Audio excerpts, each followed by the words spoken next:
అయితే సరే రఘురామరావు కృష్ణరాజు గారు గెలుస్తారా, ఆయనకు 10,000 వస్తాయా, అసలు డిపాజిట్లు కూడా కోల్పోతారా, ఓకే రైట్, ఇదంతా ఓకే.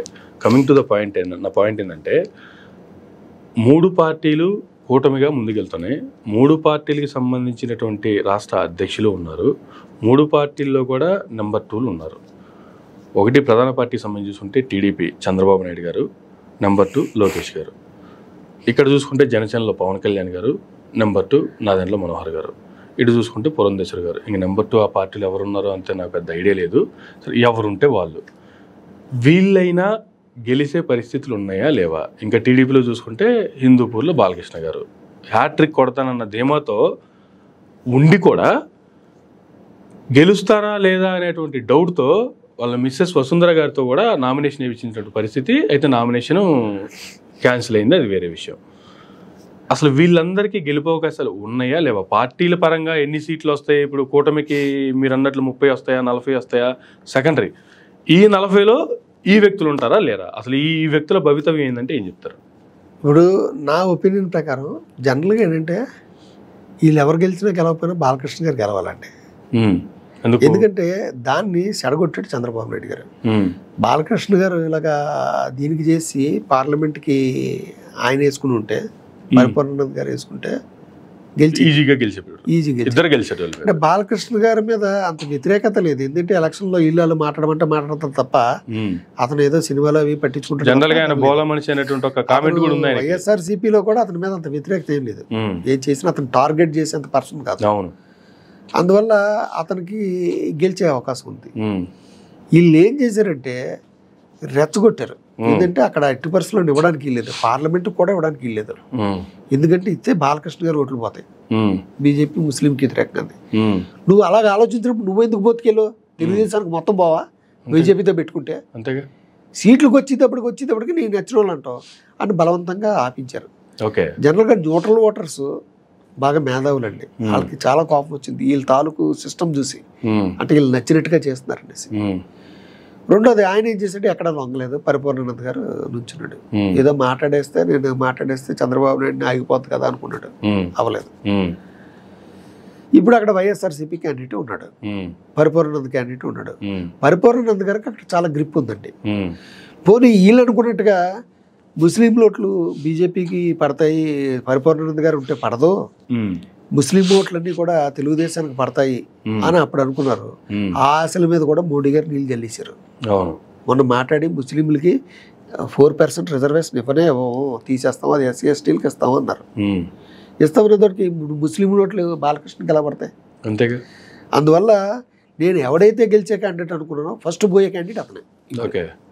బాలకృష్ణ గారే పోతాడు ఈసారి ఫస్ట్. ఇది అంటే ఇప్పటి వరకు మనం మాట్లాడుకునే క్యాండిడేట్లలో ఫస్ట్ గెలిచే వ్యక్తి బాలకృష్ణ గారు.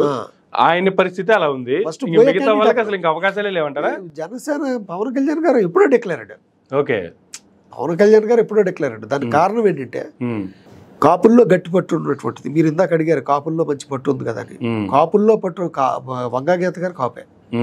వంగాగీత గారు అక్కడ సిట్టింగ్. రెండోది ఆవిడకి మంచి పేరుంది. అవును.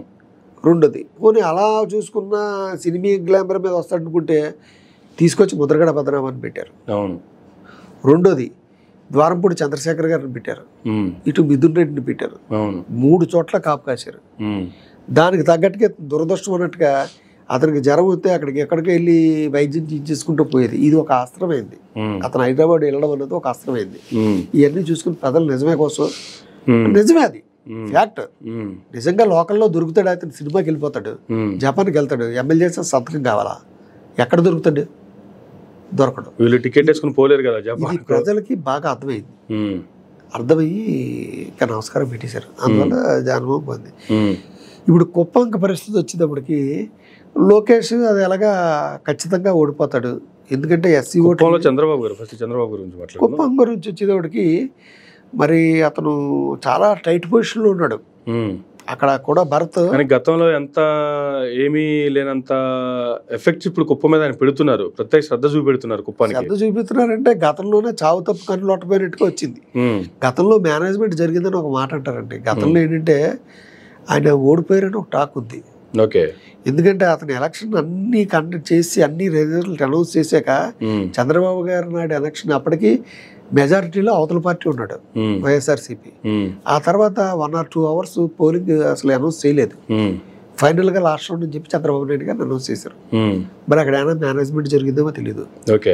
అది ఆయనకి తెలుసు కదా. అంతేగా ఈసారి జరగచ్చో జరగకపోవచ్చు అని గట్టిగా ఎఫెక్ట్ పెడుతున్నారు. ఆవిడని కూడా దింపేశారు. కానీ ఇక్కడ భర్త గారు చాలా జగన్మోహన్ రెడ్డి గారు ప్రతిష్టాత్మకంగా తీసుకుని మరి రెండోది ఏంటంటే దానికి కారణం కూడా ఒక 15 సంవత్సరాలు ముఖ్యమంత్రిగా ఉన్నటువంటి చంద్రబాబు నాయుడు గారు ఏమీ చేయలేనటువంటి పనుల్ని కుప్పంలో అభివృద్ధి చేసి చూపెట్టాడు 4 సంవత్సరాల్లో. అదొకటి వైఎస్ఆర్సీపీ కాస్తుంది. అయినప్పటికీ నేను అనుకునేది ఏంటంటే అతను సొంత నియోజకవర్గం కాబట్టి అంత దారుణంగా పోతాడా అన్న ఉంది, ఏమైనా గెలుస్తాడేమో అన్నట్టుగా. ఇప్పుడు వీళ్ళే ఇంత కష్టపడుతుంటే డోర్ టు డోర్ ఆవిడ వెళ్ళి ఇవన్నీ చేస్తుంటే వీళ్ళకి ఓడిపోతారని వీళ్ళకి నమ్మకం వచ్చిందా కుప్పంలో? ఇంకా కుప్పంలో ఓడిపోతే ఇంక పార్టీనే లేదండి, మొత్తం జీరో అండి. ఏమన్నా కాస్త కోస్తే అయినా గెలిచే అవకాశాలు ఏమైనా బయటపడతాడేమో, ఏమైనా లాస్ట్ టైం లాగా చేసుకుని. పార్టీ ప్రతిపక్షానికి పరిమితం అయిపోయినా సరే కుప్పంలో గెలవాల్సిన అవసరం అయితే ఉంది, చారిత్రాత్మక అవసరం. ఇప్పుడు అతను ఒకడైనా గెలవాలి, ఎవడ పోయినా పర్లేదు కానీ అతను ఒకడైనా గెలవాలి. ఎందుకంటే నాయకుడే పోతే. కానీ గెలిచినా కూడా అసెంబ్లీకి పోయే పరిస్థితి లేదు కదా. నేను మళ్ళీ ముఖ్యమంత్రి అయితే అసెంబ్లీలో అడుగు పెడతా లేకపోతే రానని చెప్పి అదొక మంగమ్మ శపథం ఒకటి చేశారు కదా అసెంబ్లీలో. బయట ఏదైనా మాట్లాడుకోవచ్చు కదండి. ఇప్పుడు బయటకు కూడా రాడండి, ఓడిపోతే బయటకు కూడా రాడండి, పార్టీ జీరో అయిపోయినట్టుగా. అందువల్ల అతని అంతటా అతను చెప్పుకునేది ఏంటంటే నేను ఓడిపోయే పరిస్థితి ఉందని వాళ్ళ తాలూకు అడావిడి చూస్తుంటే అర్థమవుతుంది. ఆవిడ డోర్ టు డోర్కి వెళ్ళడం, ఎప్పుడు ఆవిడ రాలేదు ఇంతవరకు. భువనేశ్వర్ గారు ఇంత కష్టపడి డోర్ టు డోర్ వెళ్తున్నారంటే మీకు అర్థమైపోయింది. ఇంకా లోకేష్ గారిది కూడా ఆయన మిగతా నియోజకవర్గాలు తిరగడం మానేశాడు. వాళ్ళకి చెప్పాడు, బాబు మాకు రిజల్ట్ వచ్చేసే అన్ని సెంట్రల్ గవర్నమెంట్ ఇవి కూడా వచ్చాయి, లోకేష్ పోద్దని, నువ్వు ఎక్కడెక్కడ తిరిగితే నువ్వు ఖచ్చితంగా గెలవాలా, లేకపోతే రేపు పొద్దున ఫ్యూచర్లో నేను అనుకున్నట్టుగా నేను చూడలేను, నా విజన్లో నువ్వు లేవు ఇప్పుడు, అందువల్ల నువ్వు అక్కడ తప్ప ఇంకెక్కడికి వెళ్ళకో అని చెప్పి అతను ఇంటింటికి కూడా రాత్రుల పూట కూడా తిరుగుతున్నాడు లోకేష్. అన్ని అపార్ట్మెంట్ మీటింగ్లు పెట్టుకుంటున్నారు, అపార్ట్మెంట్ జనాలతో మమేకం అవుతున్నారు. అంటే వాళ్ళకంత నమ్మకం లేదు, పోతామని. రెండోది అక్కడ ఎస్సీ ఓటర్స్ ఎక్కువ ఉన్నారు, పద్మశాలి ఉన్నారు. రెండోది అమరావతి రైతులు ఎక్కువ ఉన్నారు. వీళ్ళందరూ కూడా జడా శ్రవణ్ కుమార్ గారు నమ్ముతున్నారు. అంటే ఆయన వర్క్ చేసాడు అక్కడ. ఆయన గెలిచే పరిస్థితి లేదు, ఈయన ఓటమే ఆయన గెలుపు. అంతే, వీళ్ళ ఓట్లను ఆయన తీసుకెళ్తాడు. జడా శ్రవణ్ కుమార్ గారు గెలవరు. ఆయన ఒక శబ్దం కూడా చేశారు, శబ్దం మీన్స్ సవాల్ లాంటిది కూడా ఒకటి చేశారు. లోకేష్ని ఇక్కడ మంగళగిరిలో ఓడించడమే నా కర్తవ్యం అన్నట్టుగా కూడా ఆయన కామెంట్లు చేశారు. రెండోది ఇక్కడ ఏంటంటే జడా శ్రవణ్ కుమార్ గారు, తెలుగుదేశం వీళ్ళందరూ ఒకటైన భావన ప్రజల్లో ఉందండి. అంటే మొన్నటి వరకు ఒక 3 నెలల వరకు కూడా వీళ్ళందరూ ఒకటని. ఇప్పుడు ఈయన ఇడిపోతే ఎవడ ఓట్లు తీసుకెళ్తాడు? వాళ్ళ ఓట్లే కదా తీసుకెళ్ళాలి, వాళ్ళ ఓట్లే తీసుకెళ్తాడు. వైఎస్ఆర్సీపీ ఏం తీసుకెళ్ళడు కదా. వైఎస్ఆర్సీపీ దృష్టిలో ఈయన Telugu Desam party leader, 1 of the leader, Telugu Desam పార్టీకి బాగా కొట్టివాడు. ఈ రోజు వరకు ఈ ఒంటికాల మీద నుంచి వైఎస్ఆర్సీపీని తిట్టాడు. అందువల్ల వైఎస్ఆర్సీపీ ఓట్లు ఎలాగ ఇతనికి పడవు. ఇతనికి పడే ఓట్లు ఏమైనా ఉన్నాయంటే వాళ్ళ కమ్యూనిటీ ఓట్లు, 2 టీడీపీ ఓట్లు. ఇవి చీల్చేస్తే ఓటమి ఈజీ కదండి. అంతేగా. జడా శ్రవణ్ కుమార్ గారు తక్కువ ప్రభావం అయితే చేయడు. అమరావతి రైతులు అందరూ కూడా అతని వెనకాల ఉన్నారు. కానీ అమరావతి రైతులకు వ్యతిరేకంగా కావచ్చు, లేదంటే ఆ ఉద్యమాలకు వ్యతిరేకంగా కావచ్చు, గతంలో పెయిడ్ ఆర్టిస్టులు అన్న వాళ్ళని ఏకీపారేసినటువంటి జడా శ్రవణ్ కుమార్ గారు ఇప్పుడు నిజంగా వీళ్ళందరూ పెయిడ్ ఆర్టిస్టులే అనేటువంటిది సర్టిఫై చేస్తున్నాడు కదా. ఇంకా రైతులు అలా వెనకాల ఉన్నారంటారు. ఇప్పుడు పెయిడ్ ఆర్టిస్టులు అంటే అక్కడ 15,000 మంది యాక్చువల్గా అక్కడ నష్టపోయినటువంటి రైతులు. ఈ 15,000 మందికి అతను జ్ఞానోదయం చేశాడు. అతను అన్నది ఏంటంటే ఫస్ట్ వీళ్ళు పెయిడ్ ఆర్టిస్టులు అనుకునేవాడు, వస్తారేమో అని. రాను రాను మొత్తం ఉద్యమంలో 1000 మంది కంటే ఎక్కువ లేరు. నష్టపోయిన వాళ్ళు 15 మంది అవుతే 1000 మంది వచ్చి కూర్చుంటున్నారేంటి, మిగతా 14,000 మంది ఎక్కడ రావట్లేదు ఆయన ఆలోచించుకున్నాడు. ఇప్పుడు వీళ్ళు చెప్పింది అన్నాడు, తర్వాత చూసుకున్నాడు. వాళ్ళంతా క్లారిటీగా ఉన్నారని నాకు అర్థమైంది. ఎవరికి అర్థం కానిటువంటి సబ్జెక్ట్ నేను చెప్పాడు మనందరికీ కూడా. ఎందుకంటే చంద్రబాబు నాయుడే నోటిఫై చేయకపోవడం వల్ల ఈ పరిస్థితి వచ్చింది. 2,500 రూపాయలు ఖర్చు పెట్టి 2,500 కోట్లు ఖర్చు పెట్టుకుంటే ఈ పాటికి అక్కడ అన్నిటికీ ఇచ్చేసేవు కదా, వాళ్ళవన్నీ వచ్చేవి కదా. ఇప్పుడు ఇవి చేయకపోవడం వల్ల ఇది వచ్చిందనే విషయాన్ని ప్రజల్లోకి తీసుకెళ్ళాడు. అంటే మీకు మోసం చేసింది జగన్మోహన్ రెడ్డి కాదు, చంద్రబాబు నాయుడు ముందు దాన్ని ఇతను కంటిన్యూ చేస్తున్నాడు. ప్రజలకు అది బాగా అర్థమైంది. అర్థం అవడంతో వ్యతిరేకత అంతా ఇతని మీద తిరిగింది. ఇతని వల్లే కదా మనం చేసేవాళ్ళు. ఓకే. రెండోది, ఇప్పుడు చంద్రబాబు నాయుడు అయినా అమరావతికి ఏముందండి? ఇప్పుడు అమరావతి భూములందరినీ పేదలకు పంచేశారు కదా, ఇళ్ల పట్టాలు ఇచ్చి రిజిస్ట్రేషన్లతో సహా. ఇప్పుడు వచ్చి రాజధాని ఎక్కడ పెడతాడు? ఇప్పుడు చంద్రబాబు నాయుడు వస్తే 37 ఎకరాల్లో దాదాపు 3000 ఎకరాలు కదా ఇచ్చింది. అవునండి, ఆ 3000 ఎకరాలు మాకు తీసేస్తాడన్న భయం వాళ్ళకు ఉంటుంది కదా పేదలకి. 3000 ఇప్పుడు చంద్రబాబు అక్కడ అమరావతి నగరంలో పేదలు ఉండడానికి వీల్లేదు. అది జపాన్లో తయారవ్వాలా, సింగపూర్లో తయారవ్వాలి, స్విట్జర్లాండ్లో తయారవ్వాలి. పేదలు వేసుకుని గుడిసెల కోసం ఏంటి అతను అక్వైర్ చేసింది చంద్రబాబు నాయుడు. ఈ 3000 తీసేస్తాడేమో, 3000 ఎకరాలు జపాన్ వచ్చి ఇక్కడ గుడిసేసుకుని ఉంటాడా పోనీ? ఆ 3000 ఎకరాలు పోద్దేమో అనే ఉద్దేశంతో వాళ్ళందరూ రివర్స్ కొడతారు. 15,000 ఎకరాలు వాళ్ళ జనసేన కుమార్ గారు అందరికి ఇంటింటికి వెళ్ళి కూడా ఎక్కించేసి ఉంటాడు. ఇది పోవడానికి ఈయన కాదు, ఆయన కారణం అని. ఎందుకంటే వాళ్ళ తరపున కేసులు వేసింది ఆయన, పోరాడింది ఆయన, కూర్చుంది ఆయన, అరెస్ట్లు అయింది ఆయన. అందువల్ల ఆయన చెప్పింది అంటారు వాళ్ళు.